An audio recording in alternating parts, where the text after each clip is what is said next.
Hi, good morning. Welcome, and thank you for tuning in to Health Talk this morning. I'm Dr. Victor Politi, President and CEO of New Health, Nassau University Medical Center over in East Meadow, New York. As healthcare in America is changing, New Health is part of that change. So this program will provide you with some essential information about our services and facilities that provide top quality care that fits into your lifestyle. So New Health at Nassau University Medical Center, our roots go deep into Long Island's history. What began in 1935 as a 200-bed general hospital has now become part of a unique health organization with multiple centers of care and a commitment to deliver essential, excellent care to everyone and at every stage of life. We're absolutely dedicated to being the healthcare institution that makes the full spectrum of world-class services available to all Nassau County residents. Our improvements are making us a leading provider of primary and tertiary care services that rival the best in the country. So today's show, we have two special guests with us. Dr. Glenn Faust, who is our chairman of surgery, will give us an update on what's happening in the world of Nassau University Medical Center as far as our surgical services and subspecialties. And then we'll talk with Dr. Lynn Weiss, who's our chairman of physical medicine and rehabilitation.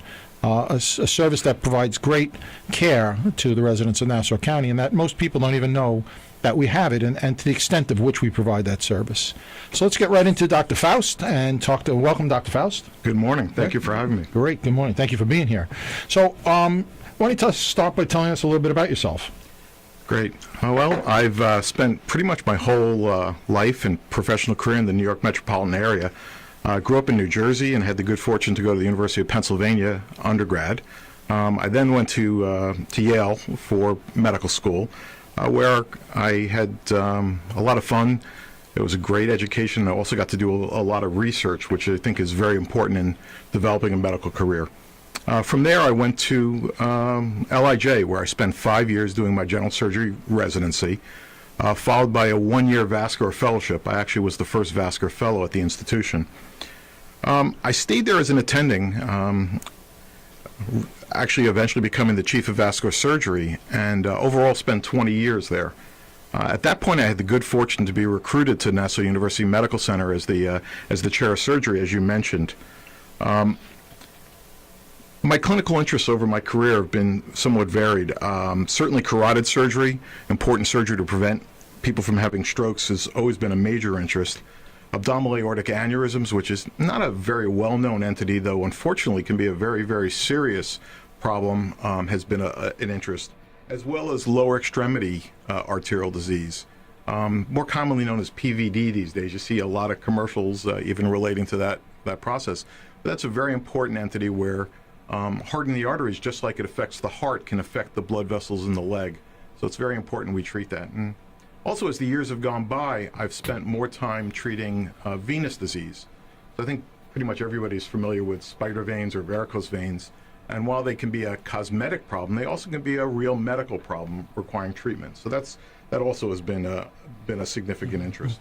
So you just mentioned some really important things, and most of the readers or listeners rather would just hear the words and not understand the impact of things such as a stroke. We all know what a stroke is. But then you mentioned the carotid arteries, and people are getting older, their 50s and their 60s, they may have diabetes or hypertension, and we're all concerned about heart attacks and stroke and cancer. And so what you do is you provide a service for patients with the carotid arteries, where we could look at those carotid arteries, determine there's a blockage. Why don't you just talk, in layman's terms to the listeners about exactly what can go on with your carotid artery that'll cause a stroke? Sure. Just like blockages can develop in the arteries to our heart, which I think everybody is pretty familiar with, the same sort of blockages can develop in either of the two main blood vessels that go to our brain, the carotid arteries. It's the same risk factors that lead to that problem. So unfortunately, smoking being one of the biggest, not taking care of yourself, being overweight, not exercising, having high cholesterol, all those things lead to a greater risk, which unfortunately a large percentage of our population suffers from. So depending upon what your medical doctor's evaluation, some people, particularly those with a long history of smoking or any of the other problems that I mentioned, can have a very simple, completely non-invasive test, an ultrasound, to look at these blood vessels, very simple, right in our neck, And if there's a significant blockage, then there's treatment we can do, first medical and ultimately surgical if necessary, to prevent people from developing a stroke, which I think all of us out there probably fear more than just about any other medical problem. None of us want to be dependent on our loved ones for care. So that's critically important that we address those issues. So someone who has some plaque buildup in their carotid arteries, a piece of that could actually break off, travel to the brain, and cause a stroke. So that by doing a simple sonogram or ultrasound, which is non-invasive, they put the wand against your neck, we could tell if there's a blockage. And if there is, a doctor such as yourself, a vascular surgeon, can go in there, clear it out, and basically help prevent the stroke from occurring. Absolutely. And while it's a very important operation to prevent, a dreaded problem, the operation itself really is very simple to recover from. So patients really just spend 24 hours in the hospital and very quickly go back to all their regular activities. And do we do these types of screening tests and surgeries at Nassau University Medical Center? Absolutely. We have a very capable vascular lab and Department of Radiology where both those locations you can get this test done as necessary. And should surgical intervention be required, it's actually something that I personally do and have done for many years and done quite a few of them over my career. Well, you also mentioned aortic aneurysm, and not many people know what that is. As a matter of fact, in the emergency room, anyone who came in with chest pain, I'd always ask them, do you have a history of aortic aneurysm? If they looked at me and said, I don't know what that is, doctor, that was always a good answer. But it's something that is very insidious, and people don't understand the dangers associated with that. So why don't you just quickly just go over what the aorta is and what an aneurysm is and how dangerous it is? Well, the aorta is the main blood vessel that leads the heart and runs down the center of our body and splits in half right about the level of our belly button to go to each leg. And anywhere along that line, the artery over many, many, many years can slowly dilate. So it's like a balloon. Initially, it's very, very hard to get a balloon to open up. But once it does, unfortunately, then it can expand more easily over the years. There's mostly genetic risk factors, but also smoking. Once again, smoking is always an issue, plays a major role in patients who are at risk for this problem. And unfortunately, it tends to be a silent killer. You tend not to know it's even there until it unfortunately goes pop. A good medical exam and other studies can be done. And certainly if there's a family risk, you should have a test done. Actually, Medicare, our government-sponsored insurance, when you hit Medicare age, anyone who has a history of smoking, particularly men who've had a history of, believe it or not, smoking 100 cigarettes in their life, just 100 cigarettes, and or anyone with a family history is allowed under the Medicare guidelines to get a screening ultrasound. Again, we're back to ultrasound. Again, a very simple, safe test, no pain, no discomfort, to take a look at your aorta and find out if you have that problem. Again, another very important medical ailment that can cause a major disability, if not death, that can be screened with such a simple, non-invasive ultrasound sonogram test.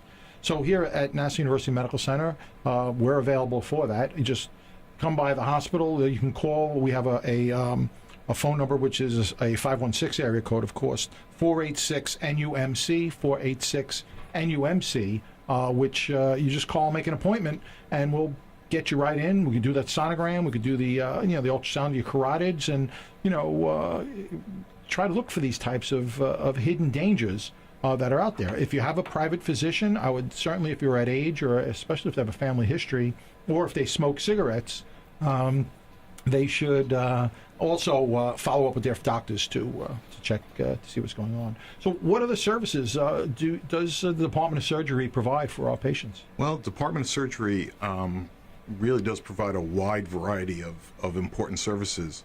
Of course, I think NUMC is particularly known for our level 1 trauma service.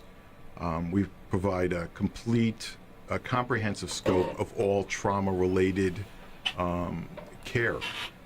As a level 1 center, we regularly are brought patients by our first responder community, as well as our air evacuation team, So by helicopter, patients are brought in usually with particularly life-threatening problems.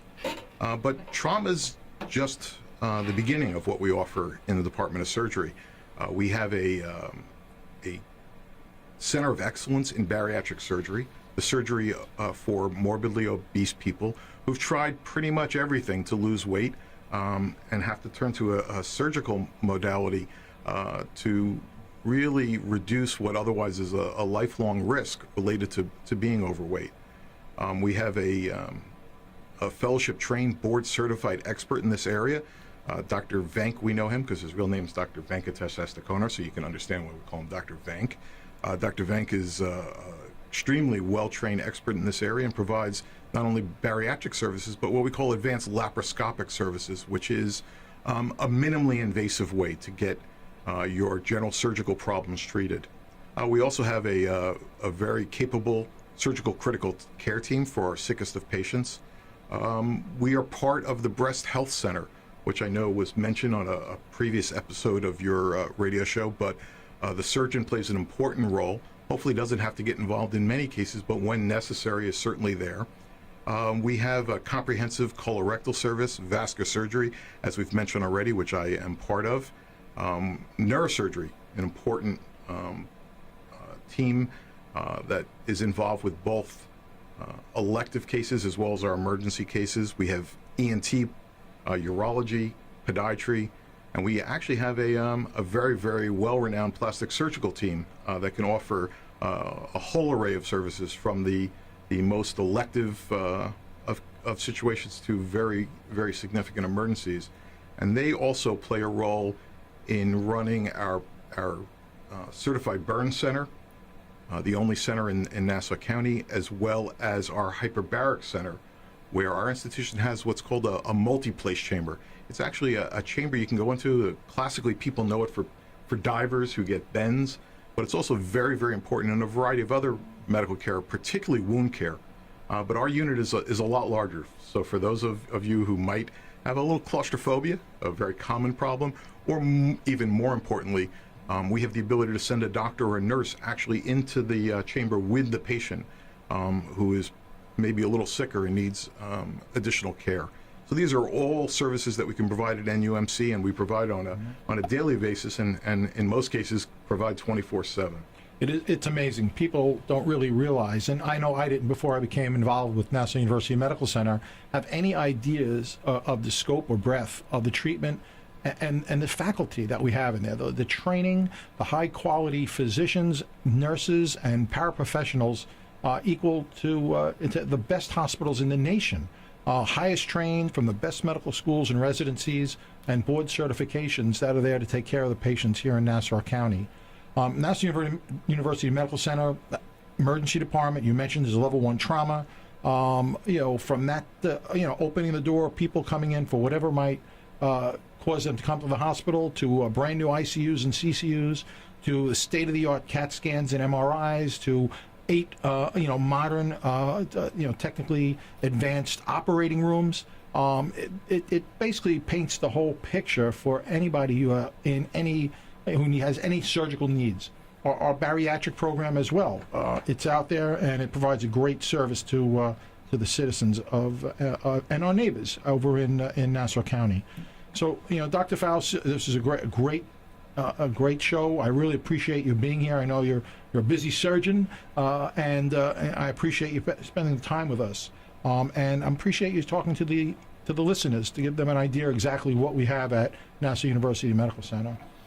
So I'm Dr. Victor Politi, the president and CEO of Nassau University Medical Center. Just to leave you with 2 things. One is our number again, 516-486-NUMC, Nassau University Medical Center. And that translates into 486-6862. And we also have a website, www.newhealth.net, www.newhealth.net. Again, Dr. Faust, I want to thank you very, very much for being here with us, and look forward to seeing you at work. My pleasure. Thank you. You're welcome, Dr. Faust. All right, thank you.